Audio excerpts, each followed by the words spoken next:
You are a mom or a dad, and you have probably 2 children, 3 children, or 4 children, and you have not been able to discover the blueprint of your children.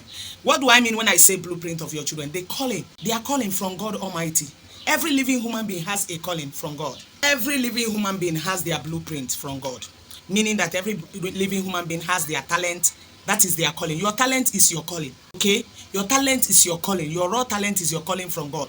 And most times, why I decide to make this video is because most times our parents, or we parents, we tend to push our children away from their calling from God. You know that your child has passion for this right from childhood, right from when that child is small, but because of our own selfish interest, we tend to push our children to do it the way we want it. It is very wrong. If you are a parent and you are in this habit, it is very wrong. I want you to retrace your step. There is a story of this woman. She has an only son. That's the only child she has. And she married into a wealthy family. Her husband's brother's children are all lawyers, doctors, what have you. But the son has always loved to sing and dance. He loves music, meaning that he's into music. His calling is music.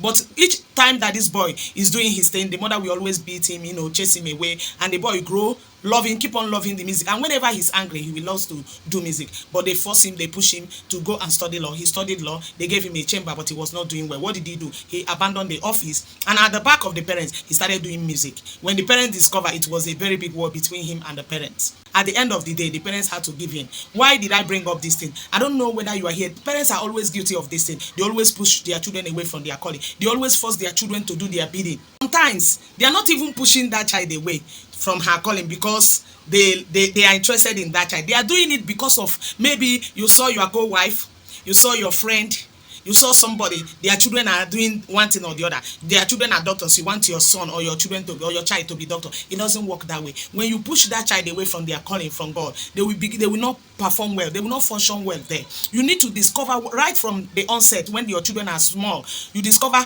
who they are. Pay attention to them. Discover who they are. Discover their calling, and they follow suit. Pray with them, along with them. Pray along with them, and help them to achieve their goal. You will discover that when somebody is into that thing that gives him or her passion, they do better than when you are being forced into it. It's not good. When you force somebody into it, that person will be behaving left. You'll be behaving as if he's a Southern pole.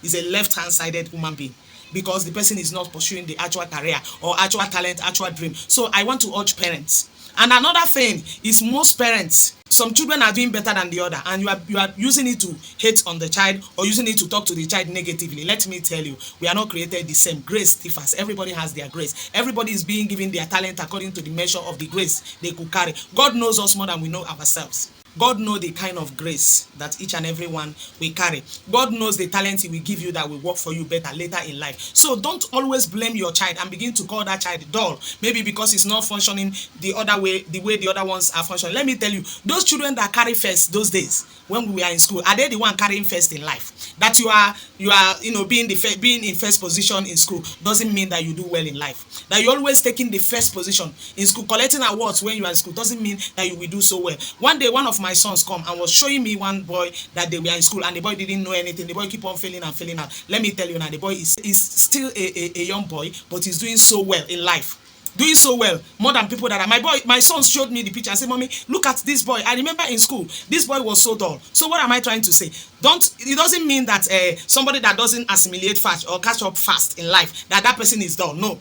Everybody have their calling. Everybody have the way that God created them to do it. So follow them according to their calling. Follow them according to their personalities. Don't compare each child with each child. Don't compare your children with the children of your neighbors, children of your co-wife, children of your brothers, children of your friends. Don't compare anybody to anybody. Everybody has their calling. And when you discover the calling of your children in time and follow suit, pray for them. Don't always say negative things to them. Maybe because they are not doing it the way you want. Allow them. There are some people that are fast in life. There are some people that take it one step at a time. There are people that are slow. But at the end of the day, whether you are running, you are crawling, you are walking, the most important thing there is that we keep moving until we get there.